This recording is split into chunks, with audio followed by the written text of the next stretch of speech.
It's kind of as if it never happened. The unrivaled master of the Kremlin of 23 years, emerging from a moment of wavering with the leader of an aborted march on Moscow sidelined and forced abroad, Russian troops on the front lines in Ukraine who continue to hold their own, and a public opinion that's either staying out of it or still squarely behind Vladimir Putin. But how convincing will that steady diet of us versus them rhetoric on state television seem if the Ukrainian counteroffensive forces a call-up of more Russian conscripts, or if drone attacks on home soil like the new ones reported overnight become a steady occurrence? Last week's challenge by Yevgeny Prigozhin had NATO allies scrambling. What if the cracks in the system lead to chaos within a nuclear-armed superpower? And if history's anything to go by, well, Russia's always been slightly mysterious and chaotic in times of crisis. Nothing the world's largest country can't handle, even now in the age of social media. Today in the France 24 debate, we're looking at the man who's still the master of the Kremlin. With us, our former Moscow correspondent, Elena Voloshin, host of France 24's Scene from Russia segment. Thanks for being with us. Thanks as well to former NATO desk officer Samantha de Bender, associate fellow at Chatham House, the think tank. How are you? Good evening. From Belfast, Alexander Titov, lecturer at Queen's University, Belfast. Welcome to the show. Thank you. The France 24 debate, where you can join the conversation you have on Facebook and Twitter and Instagram, the hashtag F24debate. Now, after the Kremlin intrigue of last week, after those drones downed at the Kremlin 2 months ago, more things that go bump in the night. Flights canceled this Tuesday morning or diverted from Vnukovo to Moscow's two other main airports due to drones that Russia blames on Ukraine. The defense ministry in Moscow says 4 of the 5 drones were downed by air defenses on the outskirts of the capital, and the 5th was jammed by electronic warfare means and forced down. There was a powerful bang at 5:30 a.m. There was the first one, then the second one was 2-3 minutes later, the third one was 5 minutes later. Glass trembled in the house. It was very scary. Elena Voloshin, what can we make of it? Well, you know, strangely enough, the drones falling on Moscow, this is still not the war that Russians could see with their own eyes and feeling on themselves. For Russians, we have to understand that war is still quite theoric. And it didn't arrive to Moscow neither with that Yevgeny Prigozhin's mutiny. In Ukraine, over the past hours, you had strikes over Kharkiv with 12 injured people, among them 5 children. You had strikes over Kherson with 2 deaths. You had strikes over Sumy, etc. So these are strikes that kill people. And in Russia, you still in the center in Moscow, you had no strikes that were like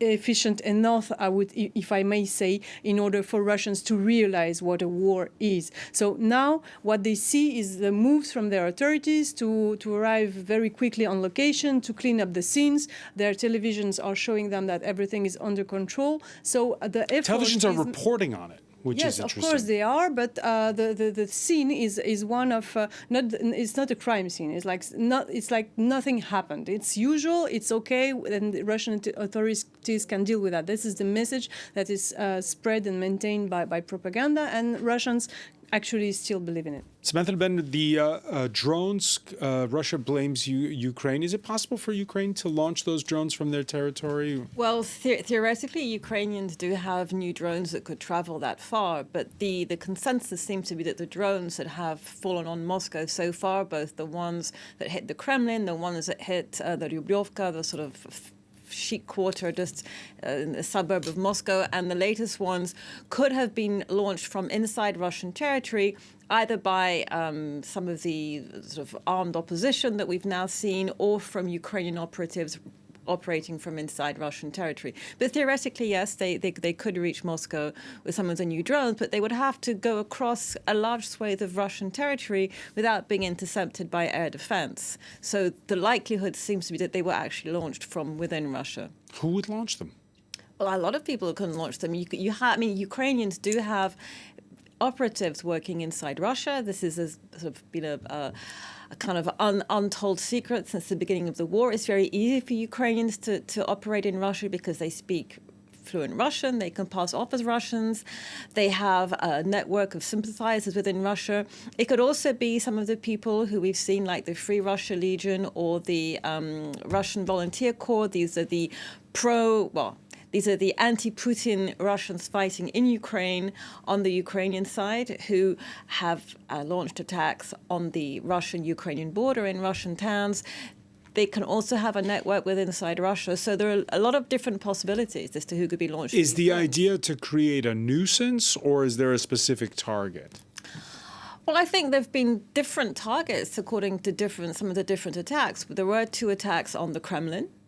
Now there are attacks on the suburbs. There was one attack recently. Also, one of the ones was on a Gazprom, near a Gazprom pipeline. I think that the message is to create a nuisance. It's not to kill, like Yelena said. It's the drone attacks in Ukraine have created serious damage. The ones that have taken place in Russia. The biggest one that took place about 4 weeks ago did get a bit of social media airtime. One famous former ballerina was completely panicked and posted on her Instagram about how, oh my God, the war's come here. But it's really to show that we can strike you if it is Ukrainians, and it's to create to increase this sensation that things are getting fragile at the top and things are not as calm as they may seem.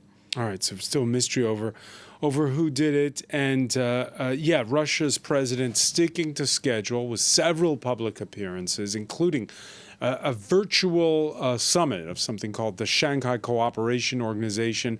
Vladimir Putin thanking member states for their support during last week's wavering. The Russian people are united as never before. The solidarity and high responsibility for the fate of the fatherland was clearly demonstrated by Russian political circles and the entire society by coming out as a united front against the attempted armed rebellion. Alexander Titov, interesting listening to the language. That wasn't the only public appearance of Vladimir Putin this Tuesday. Interesting listening to the language. So he's talking now about an attempted armed rebellion. Your thoughts? Well, that's the official line which they adopted from the start. So the first public appearance of Putin was on Saturday morning when the Prigozhin already seized the headquarters in Rostov, and they very much stuck to that line. So officially it was a mutiny, and that which suppressed. A deal was done, that's that official line. There's nothing new or surprising there.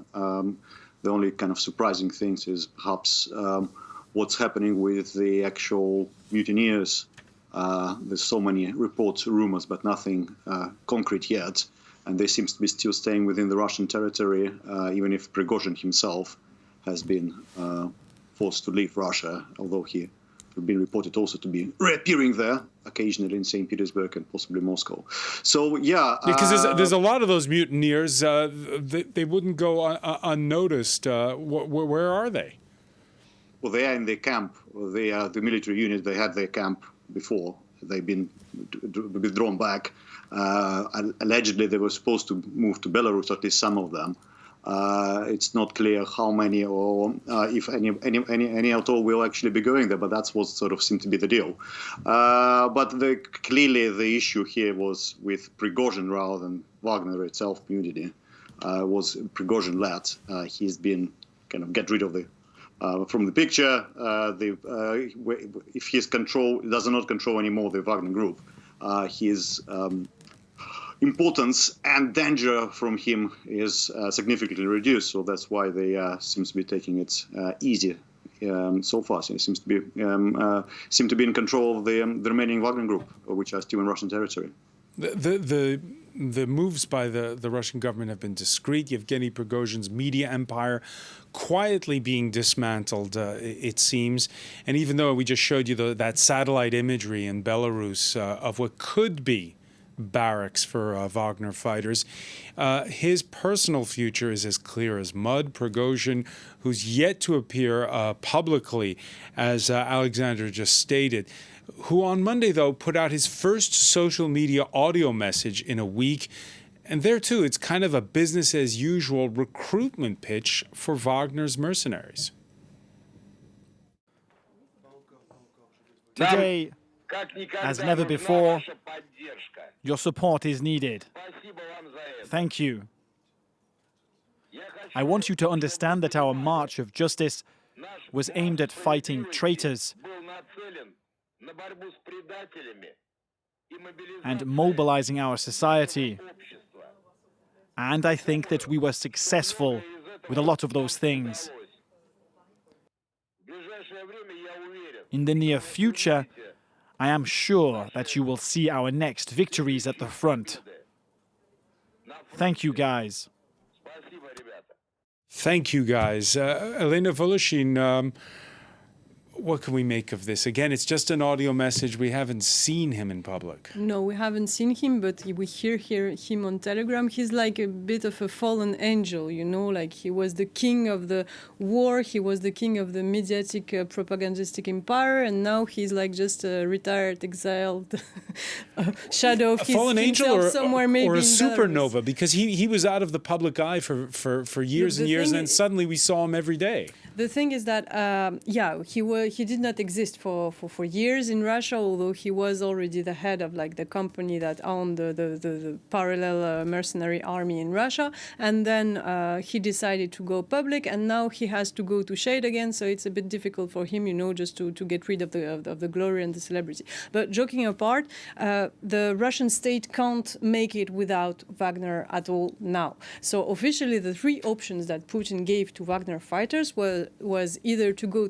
back to their families, either to integrate the Russian army, either to go to Belarus. And no one did really understand what it means go to Belarus until we saw that image and satellite imagery and the images on the social media Telegram of building camps for Wagner fighters. So now the scheme that seems to emerge is the one of Wagner fighters who will be very much controlled by Russian Ministry of Defense, or Belarus Ministry of Defense, whatever is the same, like taken under control, taken under a tight grip, being really trained and bureaucratized and under strong hierarchy from the Ministry of Defense of either Belarus, either Russian generals or officers, and then trained in order to go back to fight to Ukraine, and then maybe for Prigozhin the deal, because there was a deal, that's why he just went back from where he came. The deal maybe is the impunity.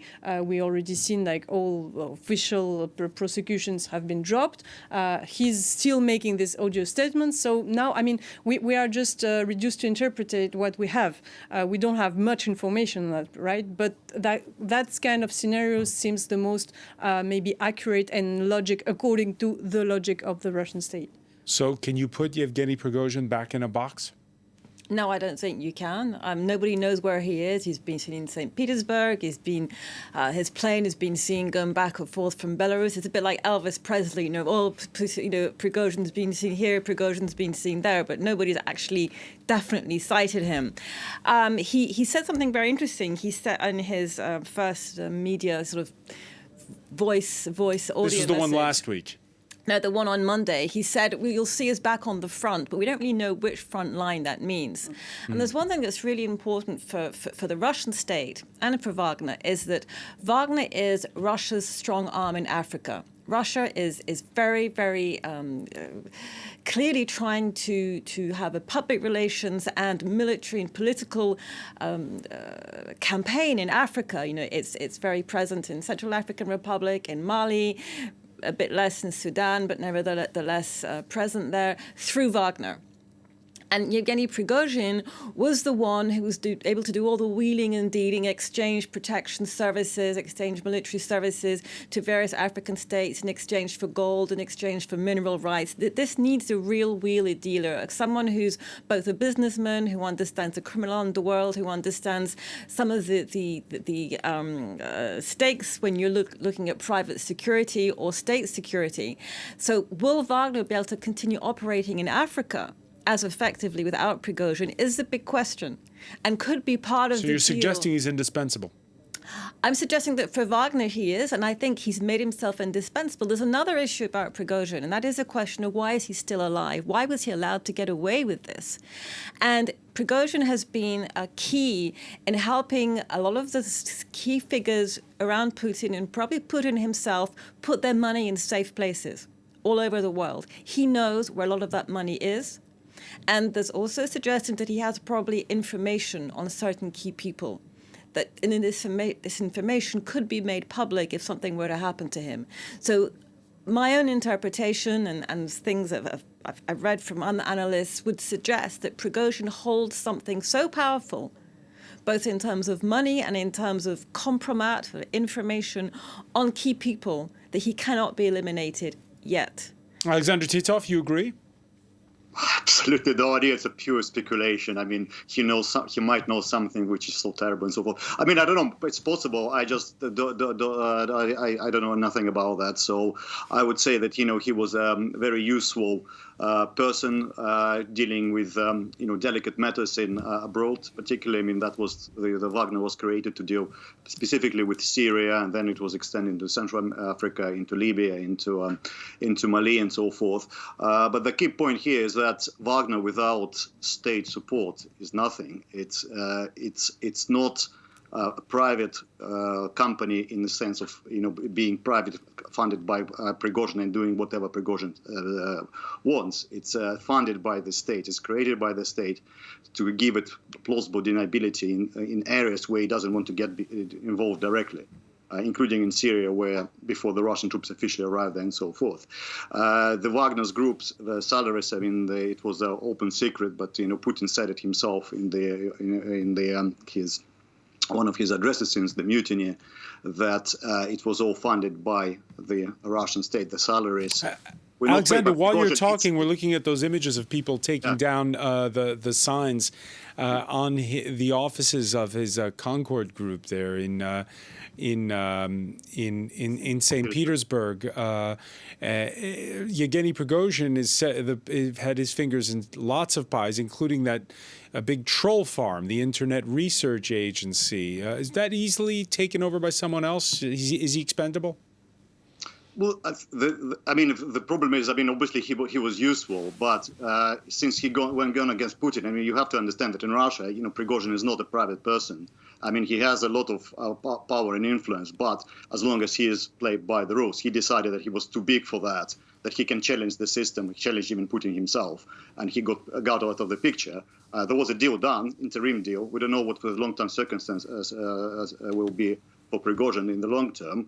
But if his empire is dismantled, if he's cut off from all the lucrative deals, which the Ministry of Defense, the Ministry of Foreign Affairs, and so forth provided him, and he was provided to them, his importance be very negligible.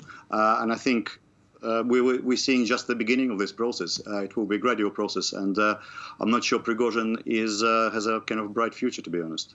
Well, the last time we saw or heard from the number 2 of the Russian military, Sergei Surovikin, it was the day Prigozhin's men were marching on Moscow. Let's take a listen back. I urge Wagner rebels to stop. The enemy is waiting to see the exacerbation of our domestic political situation.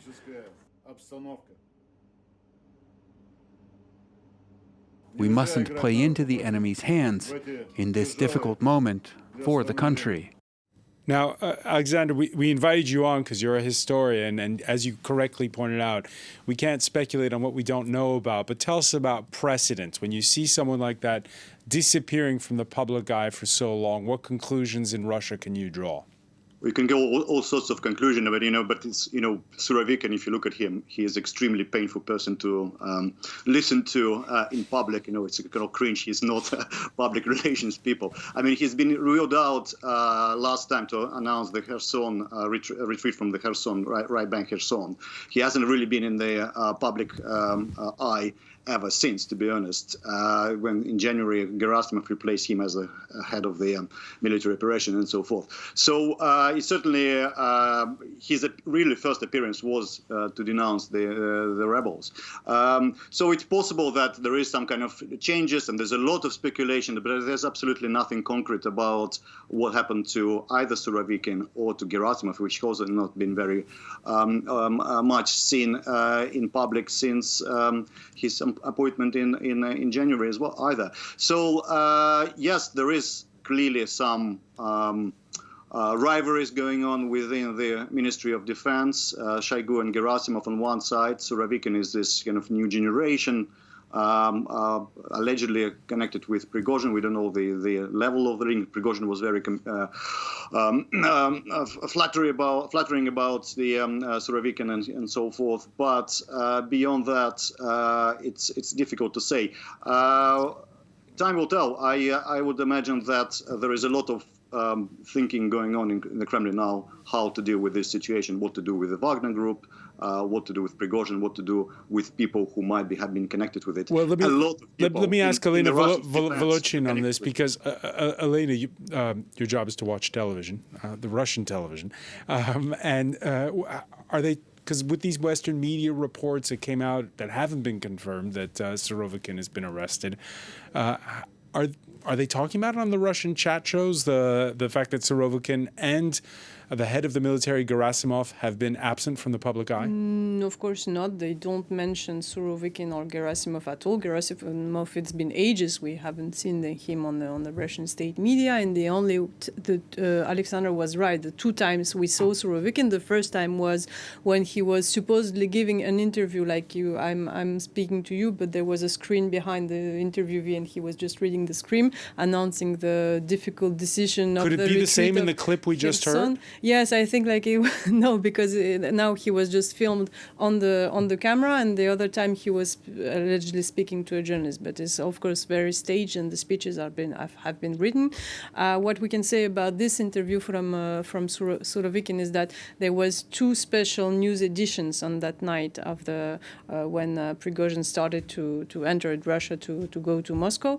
The first one was at 1:30 a.m. without Surovikin, with just the anchor Ekaterina Andreeva reading like official communiques, and the next one 40 minutes later with Surovikin appealing to obey the elected president by the people, Vladimir Putin. Were there any signs he might have been under some kind of duress when he read that statement? Again, what that clip we heard was from that day. Obviously, he was. They had him to read that clip. It was not spontaneous. It was not his initiative. He said that I've been taken from the front line to call on you to obey, etc. So obviously, like it was like that. And then his daughter or members of his family said they haven't been hearing from him for days. So the theory was that, yes, maybe that Surovikin was the one who was helping Prigozhin, because obviously he couldn't enter Russia and lead his initiative without any support. And then maybe something went wrong and Surovikin got arrested and stuff like that. But again, like I joined Alexander, it's like a mafia movie, you know. When you watch the beginning, you can't like guess the end. It's done only in the head of the scenarist. And if we had the board to understand what happened, there would be a lot of question marks on whether who are the other peoples involved in this scenario. And there's one protagonist still missing from this puzzle. Prigozhin wanted the head of Vladimir Putin's longtime confidant, the defense minister, Sergei Shoigu, who Alexander mentioned. Shoigu, who has reappeared. At first, last week, it was images that were muted, leading some to wonder if it was archive footage. Now, though, the sound is back on. The Wagner provocation did not affect the actions of the groups of troops. The servicemen courageously and selflessly continued to solve the tasks entrusted to them. I thank the staff for their conscientious service. So in his pronouncements, Vladimir Putin doesn't say the words Wagner or Yevgeny Prigozhin. Sergei Shoigu does. Yeah. And this is very much a moment. This is Shoigu's moment. There were a lot of speculation at various times during the war, even at the very beginning of the war, as to what his future would be. Vladimir Putin very firmly came down on Shoigu's side a few weeks ago when Shoigu said all the private military companies are now going to have to sign contracts with the Ministry of Defense, and Putin came down on Shoigu's side. Putin came down on Shoigu's side again when he did not support Prigozhin's mutiny. So this is Shoigu's this moment. But at that address, when Shoigu was addressing military, there is one notable absentee, and that is Gerasimov, the head of the General Staff. And this is important for a number of reasons. First of all, he is ostensibly the person in charge of what the Russians call the special military operation. So who's in charge right now? Secondly, he's also one of the key figures in the nuclear chain of command. If Putin were to decide to launch any kind of nuclear attack, it has to go through Gerasimov. So the fact that this person has completely disappeared from view, that nobody knows where he is, people in the Kremlin know that the whole world is wondering where he is, and there's no commentary at all, is something that I'm not going to say is worrying, but something that really we should all be paying attention to. So, and as to to continue on what Elena was saying about Surovikin, again, the absence of any kind of communication from the Kremlin is not unusual, but reinforces a kind of business as usual attitude that in spite of this pretty momentous coup that happened 10 days ago, nothing really seems to be changing. And that something that stagnates, that doesn't renew itself, is eventually doomed at some point or another. So this is something that... Nothing's changing, or things are happening in quiet, as Elena was hinting, behind the scenes? Things always happen in quiet, but this is the time for them to stop doing things in quiet. After Prigozhin's very public offensive, after his very public, even though it was not on state television, but his very vociferous rants on Telegram, the fact that he's managed to mobilize a certain part of the population, mainly young men who are on social media, but he's been very public. And we've seen Putin change his own public appearances before the mutiny and afterwards, which means that there is a realization that an effort has to be made on communication. But when it comes to the military, it is business as usual. There was a mutiny in the country. There was somebody who marched on the capital demanding that the Ministry of Defense and Chief of Staff be removed, and nothing. There's complete silence from the Kremlin. And things are undoubtedly happening behind the scenes. But how long can they go on pretending that nothing is going on, nothing has happened? That is certainly a question that I think is really important to address. Alexander Titov, again, when you look back to history, is this unprecedented? Well, I mean, there are lots of different coups in Russia in 16th and 17th, 18th century, have lots of palace coups.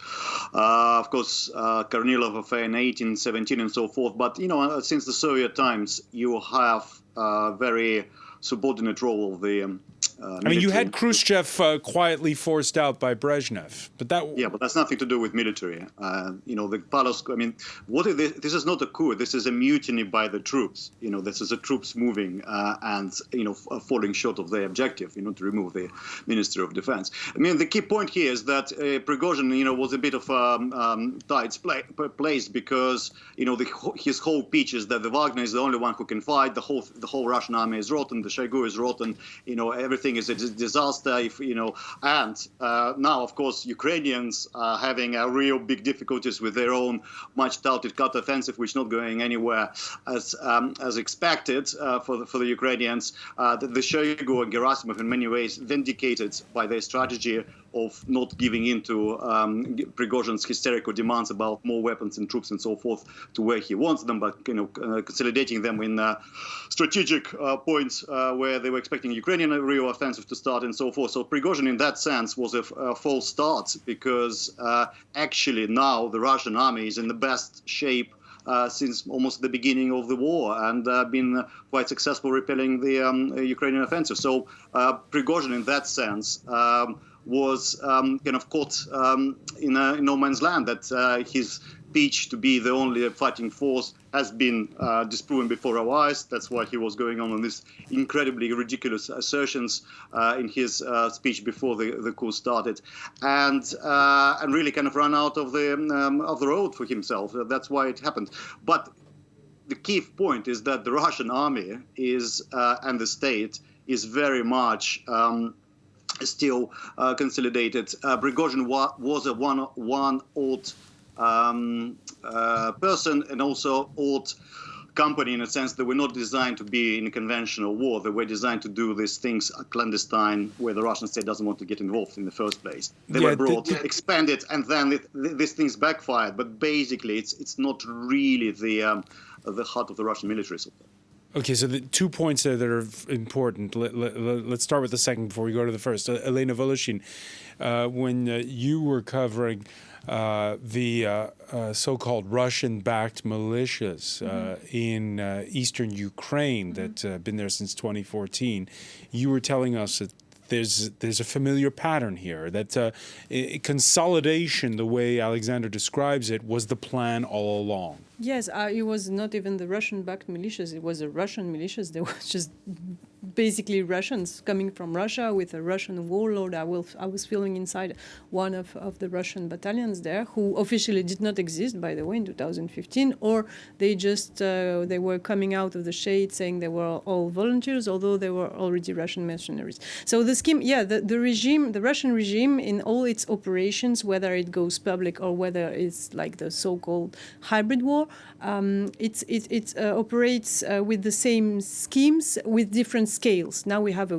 big scale with the Wagner and Prigozhin and etc. And then at the small scale we maybe saw something similar, because they were invading the Donbas region of Ukraine with non-declared Russian battalions, units, and then once there was a lot of these units, separatists, locals, Russians, mercenaries, volunteers, etc., with different warlords. Basically, you would have one warlord at each checkpoint.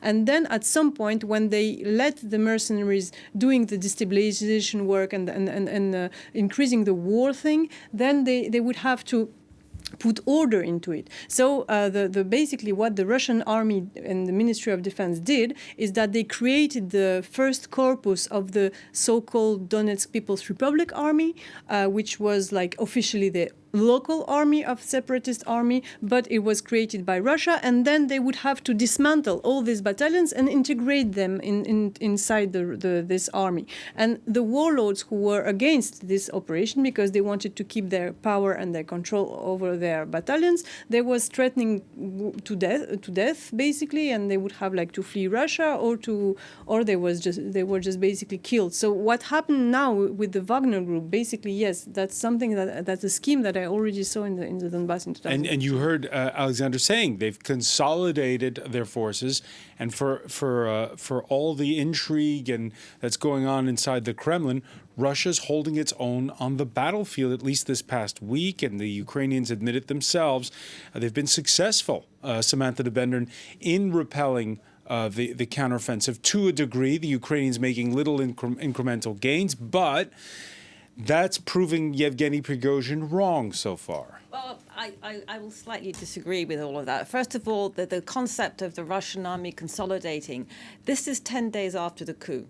A coup in which Yevgeny Prigozhin was able to march within 200 miles or 400 kilometers of Moscow, unopposed, which means it's not because his troops were strong, it's because nobody actually opposed him until the generals realized which way the wind was going. This is not a very strong show of loyalty to the president. If I were a president of a country in which one mutineer with 4,000 men is able to get close to the capital, take over the military headquarters of a major city, which is the headquarters of the whole special military operation in Ukraine, that is not an army that is strong, that is behind its president. So I think that is, we shouldn't start thinking, oh, great, the Russian army is consolidated.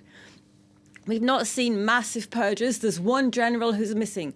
Where are the massive purges? It's not just one general. I'm thinking, Samantha, Ukraine, I'm thinking about the people who were trying on social media, Ukrainians, to curb their enthusiasm on June 24th, seeing what was going on. And since then, there hasn't been this massive breakthrough and this big gains in the counteroffensive. Well, on June 24th, the Ukrainians were very wary. First of all, they were wary of falling into a potential trap. Maybe this is a false flag operation, and that's going to lure us into attacking when in fact the Russian army is waiting for us. Secondly, yes, the Ukrainians aren't advancing as fast as we were expecting, because the Ukrainians advanced extremely fast at the beginning of the war, when they pushed Russians back from Kiev, when they pushed Russians back from Kharkiv and from Kherson. That was unusual. What we're seeing now is more conventional type warfare, where you've got two well-armed, well-trained armies in a kind of asymmetry, because the Ukrainians have better weapons but less men, and the Russians have more men, who are confronting each other. And the Ukrainians are not allowing the Russians to move forward. They're even reconquering a bit of territory. They have absolutely no air power. They're doing something which no NATO army would even attempt to do, which is a counteroffensive without air power. Does that change after July 11th and 12th when there's a NATO summit? I don't think it will change after the NATO summit, no. I think there'll be a lot of talk at the NATO summit, but I don't think there will be any consensus to give the Ukrainians the planes immediately. The Americans have been saying that the planes will not be arriving for quite a while because of technical issues, because of training issues. My hunch is that it's more of a political decision. And so, no, I think that we're being, as the Ukrainian General Zaluzhny said, this is not a show, this is a war. And that they're moving forward the best way they can with means that no army, certainly no NATO army, has been able to do. So I think we should give them a little bit of credit here. Well, it's a war and a show, you might say, what with the information war that's been taking place. And we saw it domestically. Last week, Elena Voloshin here present, her jaw dropped when she saw images of Vladimir Putin popping up in Dagestan to do a meet and greet like he was on a campaign trail in Iowa. The head of the Levada polling center, Denis Volkov, gave his take to the Financial Times, stating that they needed to send the elite a message. Perhaps you want to think again before you speak. The people are behind me. Elena Voloshin, have you digested those images? Still not. I mean, we haven't seen it for 23 years of Putin in power, and now we're seeing it 1 week. And you were 10 years a Moscow correspondent. You never saw him do that. No, I still don't get it. Even if it's staged and it's tightly cropped and there's just a few people. But I mean, from what I remember, from as far as I know Vladimir Putin, if I may say, you don't approach him more than 30 meters, even when you're an accredited journalist going to a press conference. I mean, you have to go on quarantine before you approach him. So, I mean, this is totally insane. And also, what I've seen before these images, during the few days after the coup, was a very unusual communication for the Kremlin. It was Putin sitting and making statements to ghosts. You wouldn't see the people whom he was addressing, although you've seen these images from the China summit. You've seen the screen with people whom he was addressing. I mean, even if he's sitting alone, but you always see the screen with the people whom he's addressing. And here he was addressing some engineers you wouldn't see on the screen. He was just making just one frame statements. We saw him appear afterwards, later in the week. Even the ceremony in the Kremlin with the military that he was greeting for avoiding the coup, the first images that the Russian TV was showing was like 5 minutes images just of himself, and then later in the afternoon you would see the editing with the military on the square he was supposedly speaking to, but it was edited and you would never see them together in the frame. So what my thought was, they fear so much for his security now. The paranoia has gone so much that no one can approach him anymore. And then I see these images in Dagestan. So, I mean, I can't comment any further on that, but like it doesn't match with my, comprehension of this. Alexander Titov, what would you answer to Elena Voloshin? On Tuesday, Vladimir Putin seems distant and the images look very staged. And then on Wednesday, these images of him going all the way to Dagestan to shake hands with the crowd. Yeah, well, I mean, a lot of it is in the eye of the beholder. I mean, of course, he did meet people. The one remarkable one was in 2018 when there was a fire in Kemerovo, which killed some children there as well. There was, he traveled there and met people who were affected by this and so forth. There is security, there is stage and so forth. It's a clear message that he's still a popular leader. I mean, it's a clear political message there. Was done for that purpose. I'm not sure. I don't think why it's so surprising. It is his way of showing that he's still popular, that the Prigozhin was wrong, and everything is fine. Nothing. I don't think that's such an unusual thing to be honest. I don't know why it's. Samantha Ben? I also found it very unusual, but there's a number of things on those images. First of all, they're all women, practically all women. And there's a very sort of macho culture in Russia still that women are not nearly as dangerous as men when it comes to potential terrorist attacks or physical attacks. They were probably handpicked.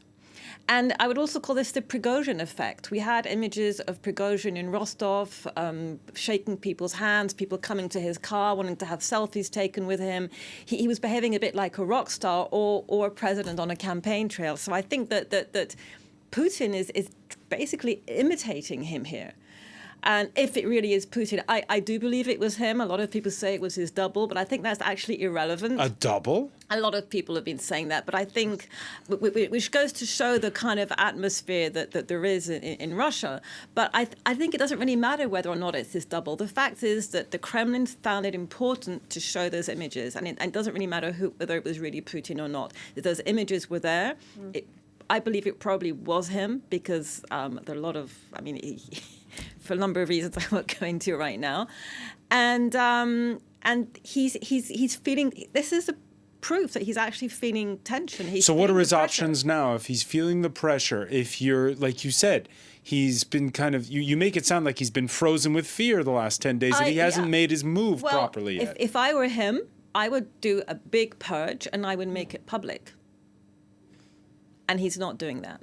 Elena Voloshin? This is a regime that does not have any culture of publicity. Yeah. So purges, but not public. I think that's. What do you mean by no culture of publicity? I mean, because everything is propaganda, and everything is like just. So what's the difference between propaganda and publicity propaganda. here? Sorry? What's the difference between propaganda and publicity here? Propaganda is a fake reality that you project to the eyes of your people and of the world, and reality is what's happening behind. Well, it's as simple as that. So what's happening in reality, we don't know. I think yes, there are heavy purges, because obviously Prigozhin did not act alone. But as I mentioned, the mafia movie here, we just don't know, and we just don't have imagination enough just to understand what's going on.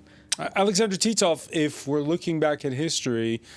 Many say it was another war that ended the Soviet Union, the conflict in Afghanistan that took its toll eventually on the Soviet families.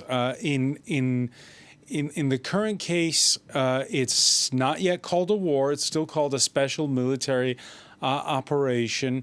Can Vladimir Putin sustain it? Yeah, I think so. So far, there's no. I mean, obviously, Prigozhin was a very unusual in Russian history in the last sort of 100 years. Nothing like that ever happened. It's possible that nothing like this ever happens again for another 100 years, or the whole thing collapses. I would say that so far there's been.